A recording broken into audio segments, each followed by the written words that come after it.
Long hair, don't care, checking in today. We're gonna go through a face pull. Face pulls are awesome for a lot of different reasons. People sit all day, the musculature in the front of the body gets really tight. People like to do bench press and train the muscles they can see in the mirror. So we're gonna train the back side of that to keep your shoulder healthy. It can relieve some shoulder pain. And so that's kind of the point of why you'd be doing this movement. So the face pull, a couple different things. The setup, we're gonna set the cable or the band at face height. So that's where I wanna be. I don't wanna set up low because that turns into a row or an upright row.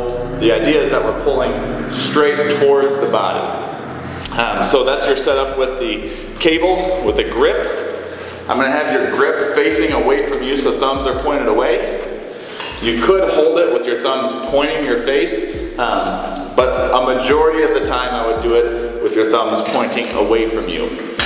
That being said, you can do it standing or seated. No matter which way you do it, adjust your height so that way it's lined up with your eyes.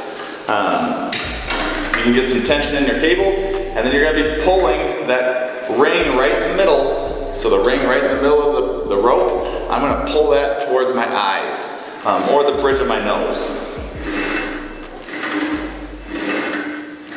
So every time that I'm pulling, I'm under control, and you can even feel that movement a little bit more if I pause at the back of the movement.